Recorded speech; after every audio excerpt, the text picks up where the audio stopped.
between radical Islamic groups and funding and aiding and abetting human rights organizations who are also funding, aiding, and abetting directly BDS organizations. Joe. Thanks, Dan. Can you just, let me see if I can find the PowerPoint here. I'm going to zoom in.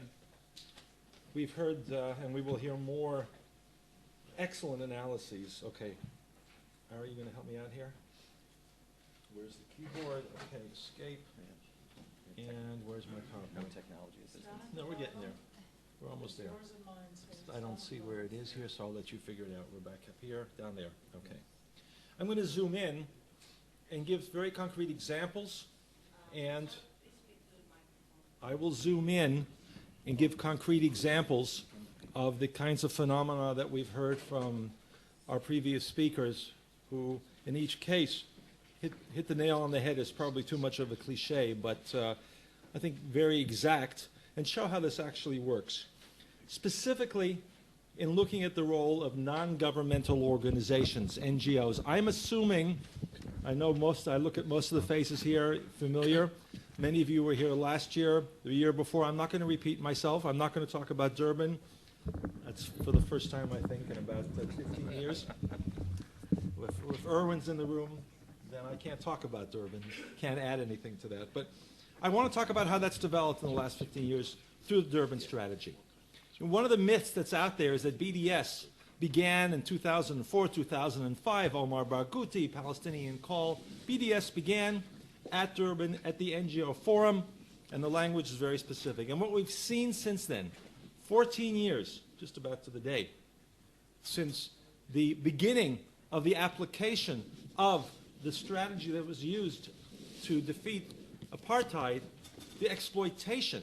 And BDS boycotts was an important part of that, at least in the public activities, and using that against Israel and the exploitation of that process. It's bullying, it's sophisticated, and the response, as Avital talked about, and I don't know if you used the term, but I want to use the term naming and shaming. One of the most important tools that we have is to name and shame the organizations and the funders of this process. And unfortunately, many of them, as I will show, are Europeans. Now, because we're at the ICT conference, I'm going to start by talking about the links between human rights organizations, NGOs, many of which were at Durban, Amnesty International to start off with, and terrorist groups. Certainly the Israelis in the room and the rest of you may know that over the last few weeks, one of the main stories in the Israeli media was about a Palestinian hunger striker, right? Mohammed Ahlan, a member, we know, of the Palestinian Islamic Jihad, arrested, tried, and convicted a number of years ago for being active in recruiting suicide bombers. Terrorism straight out. He was rearrested and held in administrative detention recently for going back to the similar type of activities. And he went on a hunger strike, and it was the headline news here for a few days. Everything in Israel lasts for 2 or 3 days, and then we get a sandstorm or something, and the headlines, or gas out, and then all those issues. But this was the headline story. And in a large part of the foreign media, the fact that we're talking not about a Palestinian in Israeli jails, period, but a member, an active member of the Palestinian Islamic Jihad was simply not out there. Now, why was that the case? Because a lot of the media discussion was dominated by, was largely written by, and then cut and paste by NGOs. If you go to, this is the front page, the home page of an organization called Physicians for Human Rights Israel. And that's a well-respected organization that gets a large part of its money from European governments because these are physicians for human rights, and that's a good thing, right? So they have millions of shekels every year from European governments and from New Israel Fund and a few foundations. And their front page, their home page for weeks has been dominated by the story of this Palestinian hunger striker.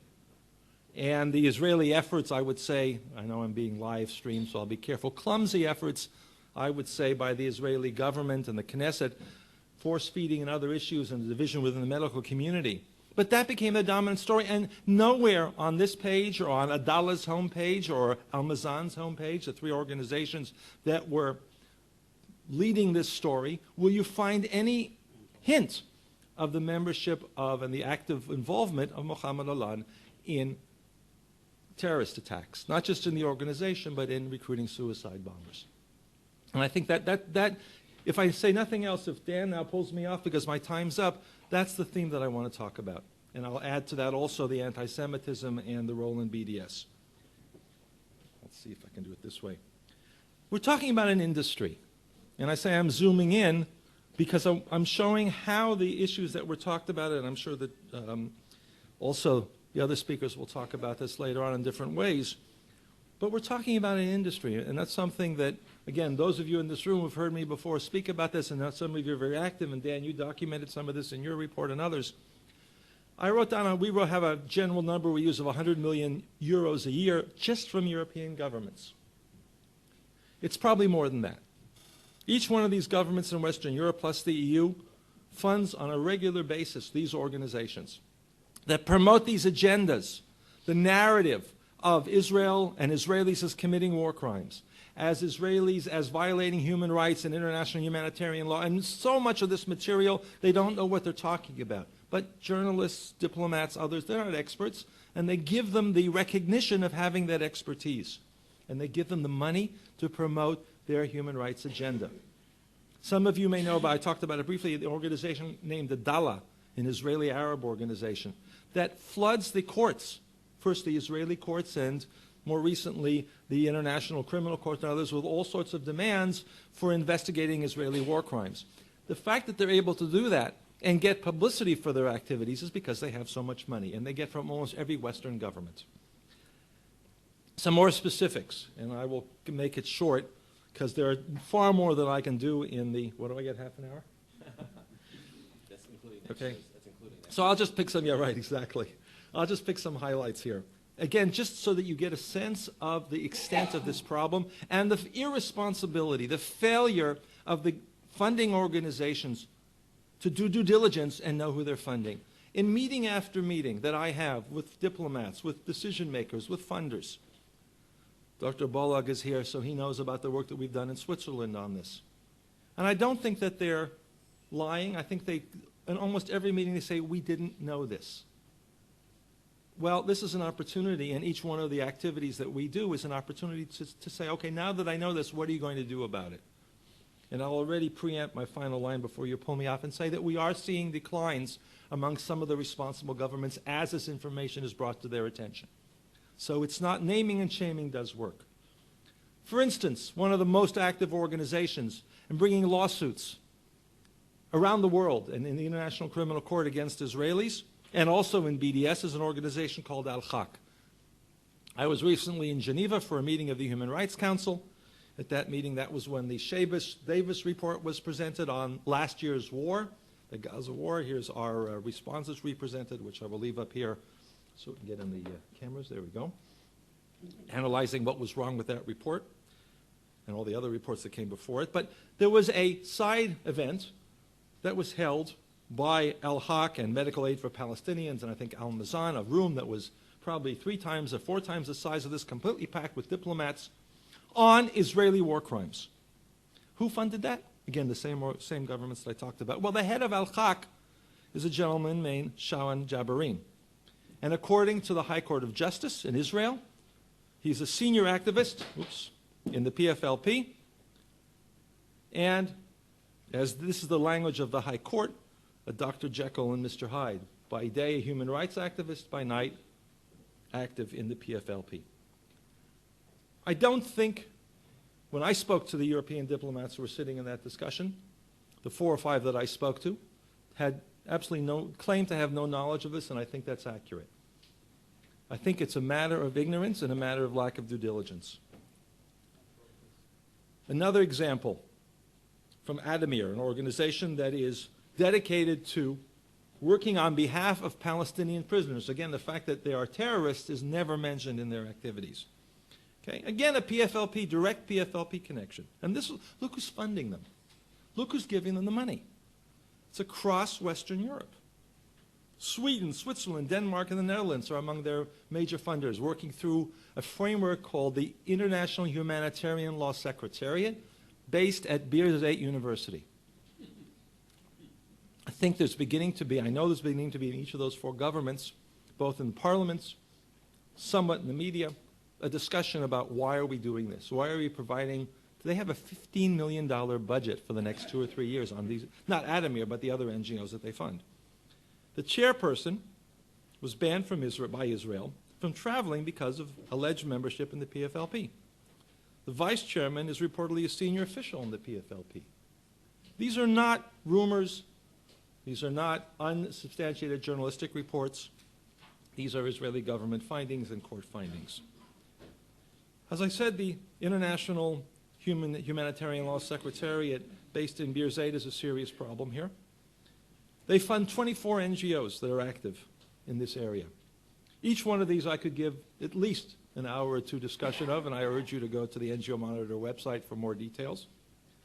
Without those NGOs, the Shabas-Davis report, Mary McGowan Davis replaced Shabas after he resigned following the revelation that he had received money from the PLO, slight conflict of interest for an international professor of law. Well, they're streaming this money, and the money's being used to write these reports condemning Israel for war crimes, which then has a direct link towards anti-Semitism, which I'm going to talk about in a minute. So these are the money from the Birzeit University and the number of times they were cited in the report issued by the UN in 2000 and recently earlier this year. Amnesty International. I have to say that when I speak to people from the UK, and there was a delegation here last week of members of Parliament, House of Lords, and elsewhere, to say that Amnesty has terrorist connections, you almost see their brains turning off. They can't absorb that. This was not something that NGO Monitor, the well-known right-wing fascist organization that people in the NGO community loves to turn off and to block on Twitter and Facebook.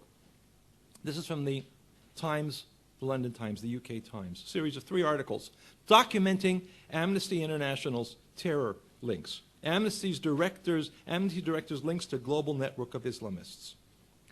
I won't go through the details now, and this is not the only one, the only example within Amnesty. Amnesty is a roughly 200 million pound a year organization. They have hundreds of employees. It's also easily used by terrorist networks to promote their agenda. Coalition of Women for Peace. I'm going to skip some of these, but here you see carrying PFLP flags. That's the demonstrations that take place along the Israeli separation barrier construction areas in Berlin and elsewhere. The links are very clear. I could easily spend a lot of time talking about an organization called the Islamic Relief Worldwide, which has fundraising and activities throughout Europe. This was over a year ago, the Israeli Department of Defense, Ministry of Defense, declared after a series of findings that IRW funnels money to Hamas, a terrorist organization. Well, when we wrote to each of these funders and asked them what their knowledge is of this, we mostly got answers which said, we're not going to talk about it. Or this is something we've checked and it's all good. IRW says we had an internal audit and it came out clean. We're not a terrorist organization. That's about as far as it goes. And you can see the amounts of money that they get. The only country that seemed to have stopped funding preliminarily has been Spain. And that was partly because some of the members of the Spanish parliament and some of the journalists there began to focus on, if nothing else, this tremendous waste of money for an organization which is linked to terrorism. This is the failure to answer the request for information. We have concluded that the balance of public interest, this is from the Department for International Development in the UK. Official request, freedom of information. We have concluded that the balance of public interest in this case favors withholding the information requested. We requested details of how the funding process took place. You would think that they would be very open about the British government, how they decide who's giving the money to what frameworks. No. Public interest, and of course you can't go beyond that. That's the end of it. And the same thing, the IRW here says, okay, we did rigorous internal control and compliance systems. Trust us is what that means. Islamic Relief Worldwide. Interpal There are other organizations. A couple words about anti-Semitism before Dan pulls me off the stage, because it's directly linked. Erwin talked about Durban, and Durban was the hub of this, or the beginning, the core of this wave of linking anti-Semitism, BDS, demonization against Israel. And you had posters and you had copies of the Protocols of the Elders of Zion being handed out. 1,500 organizations, 5,000 individuals at the NGO Forum at Durban. And we see this now. Amnesty was a key actor at Durban. And Amnesty International has not just the terrorist connection, but also the anti-Semitism connection. There were 17 resolutions that were discussed this year at their annual meeting. 16 were passed. The only one that was defeated was a resolution condemning anti-Semitism. And their excuse was, we condemn all forms of hate crime and discrimination, but unfortunately we cannot campaign on everything. So anti-Semitism, that we can't do.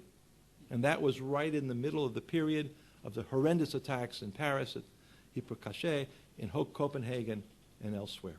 But Amnesty can't campaign on everything.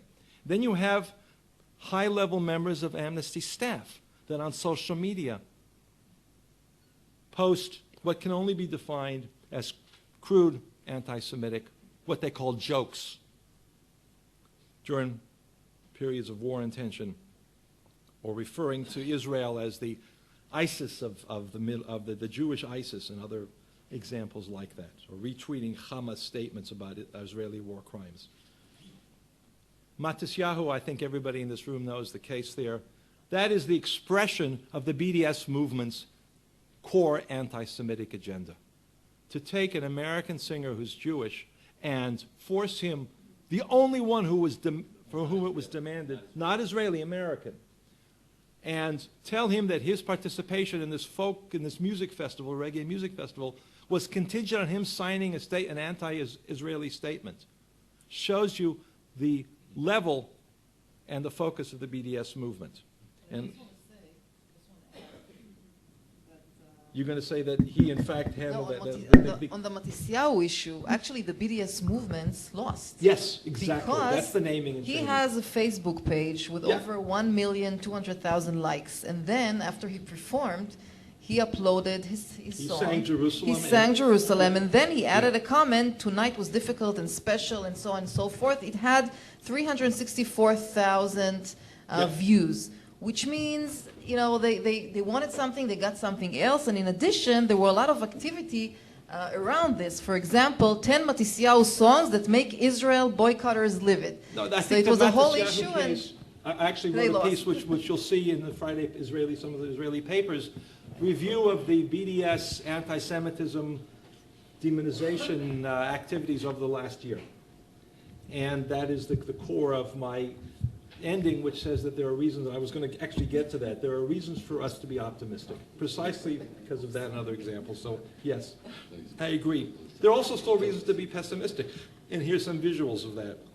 Again, it's the funders, it's the enablers, it's the irresponsible European funding for these processes that need to be held accountable.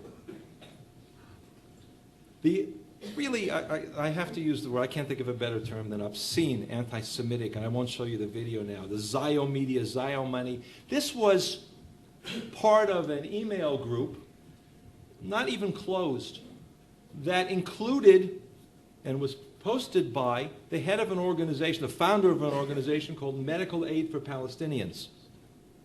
Very prominent group, in part funded by the British government and others. The founder, Dr. Swee-Yang Chai, promoted this video to understand what the Jews are doing. This is a David Duke video. And again, I won't show you, you can find it. And it's even cruder than what the cover and the statement there looks like. This is from a prominent organization which has lords and members of parliament from the British government as part of its as patrons, of its supporters. The depth of the anti-Semitism in the NGO area, an organization called Medical Aid for Palestinians. You know, like all the other terms, these are all good terms, but what do they do with the millions that they get? Not just basic pro-Palestinian, pro-terrorist, pro-Hamas public relations, but crude anti-Semitism.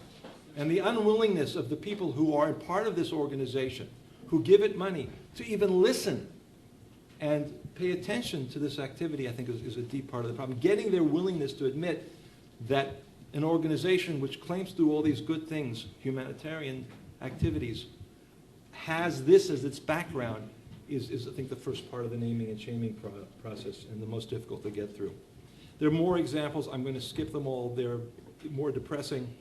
I'm just going to, I want to end. I should have gone back one, but all right, I will just do this without, can I go back one? No, I have to do it this way. Okay. F5, I'll leave that on. I just want to end by being optimistic. It is Erev Rosh Hashanah, and I should be home getting ready for Rosh Hashanah, but I'm not. And I just want to say that I do think that the pushback is growing. And Matisyahu, Avitai, you took my punchline. I'm sorry. No, it's good. It was important to say that. The Matisyahu example is important, but that's not the only one. It's the most visible one. And it is an extremely important example also of social media, because it wasn't that just what Matisyahu did. In the 14 years that I've been working this area, I was going to say obsessed, but I don't want that to go out live.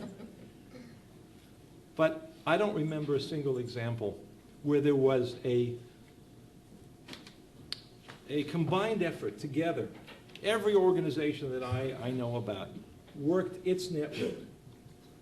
Protests, the United States, the UK, a very extremely good group of people in Spain worked on inside that country to name and shame the funders of that festival and the BDS organizations that forced this or attempted to force this very clearly discriminatory anti-Semitic process on Matisyahu and elsewhere. It was that was the prelude to him being invited back and really a triumphant success against the BDS movement. We also are beginning to see in the European Union, among a number of individual countries, that due diligence that has been absent for so many years. And we hope to be able to publish in a few months at NGO Monitor a report by the end of the year on the 2014 financial activities of the governments in the NGO field. The European Union has cut about 10 million euros a year to the organizations that are most involved in this activity. And that's a success. They have not done that. They've changed the rules for funding, partly. The battle's still a long way to go. And we've seen individual embassies, the British Embassy and others, where they are much more aware and conscious and careful about their own funding. So the message is getting through. The Israeli government now gets the message that this is something that should be high on the agenda because that's what causes the poisoning and all the war crimes allegations and the BDS movement. Taking the money out of the system is not going to completely end the BDS movement, but it's going to make it much more difficult for them. Thank you very much. Thank you, Gerald. That was great. I think Gerald, one takeaway from your presentation, because you made it a number of really critical points in terms of the nexus between human rights organizations, BDS, and terrorism, is this work you've done on the connection between the PFLP and Al-Haq. This is a new direction for us in BDS, because I don't know if you've noticed or have seen the recent article by Khaled Abu Tuameh, wrote for Gatestone Institute on Hamas and BDS, the new partnership. Hamas and BDS, the new partnership. And this is a topic that I had focused on myself over the last years to try to find the smoking gun between terror organizations, internationally recognized terror organizations, certainly by the European Union and the United States, and the BDS groups, which is really shooting the arrow from the opposite direction that Professor Steinberg has brought us to on the archery range, as it were. And I think there is more and more evidence to show that Hamas is not only indirectly involved through its proxies like Tamimi and Sawalha in London, who are, the former head, Sawalha, the former head of Hamas in the West Bank, Judea and Samaria, is one of the major insiders and BDS Islamic BDS proponents in London, but there's a major study. This is like a major study is going to come out by a major American think tank in the coming weeks about the direct connection between Hamas and BDS. And I would urge all of us to look at Khalid's brief. You can Google it. It's called The New Partnership, Hamas and BDS. Let's move to